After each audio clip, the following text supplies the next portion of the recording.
শাশুড়িকে মা ডাকা আর শ্বশুরকে আব্বা ডাকা কি হারাম? নবীজি নাকি এটা নিষেধ করেছেন।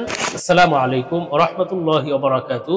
আলহামদুলিল্লাহি রাব্বিল আলামিন ওয়াসসালাতু ওয়াসসালামু আলা সাইয়্যিদিল মুরসালিন। প্রিয় দর্শক, অত্যন্ত গুরুত্বপূর্ণ অনেক প্রশ্ন আমরা আপনাদের কাছ থেকে পেয়েছি। আজকের এই ভিডিওতে তনূদ থেকে লিখিত নির্বাচিত গুরুত্বপূর্ণ ৫টি প্রশ্নের জবাব নিয়ে বিস্তারিত আলোচনা করবে ইনশাআল্লাহ। সুতরাং মনোযোগ সহকারে ভিডিওটি শেষ পর্যন্ত দেখুন। আর আপনার কোনো প্রশ্ন থাকলে অবশ্যই কমেন্টে লিখে যান। আমরা পরবর্তী ভিডিওতে জবাব দেওয়ার চেষ্টা করব ইনশাআল্লাহ। তো আমরা সরাসরি প্রশ্নের জবাবে চলে যাই। প্রশ্ন ছিল, শাশুড়িকে মা ডাকা আর শ্বশুরকে আব্বা ডাকা কি হারাম?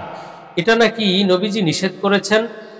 দেখুন, রাসূল সাল্লাল্লাহু আলাইহি সাল্লাম নিষেধ তো করেছেন। সেই হাদিসটি হলো, তিনি বলেন যে কেউ যদি নিজের জন্মদাতা পিতা নয় এমন ব্যক্তিকে যদি আব্বা ডাকে, বাবা দাবি করে, তাহলে তার জন্য জান্নাত হারাম, তাকে জাহান্নামী বলা হয়েছে। তবে এটা হলো ওই সমস্ত ক্ষেত্রে, যে সমস্ত ক্ষেত্রে জন্মদাতা পিতা হিসেবে অন্য কাউকে পিতা দাবি করে।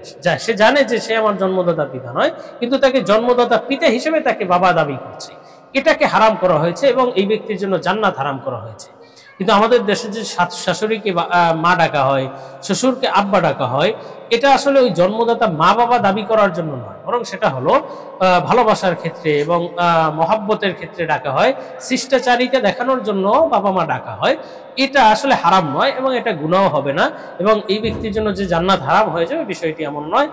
শ্বশুরকে বাবা, শাশুড়িকে মা ডাকা এটা জায়েজ আছে।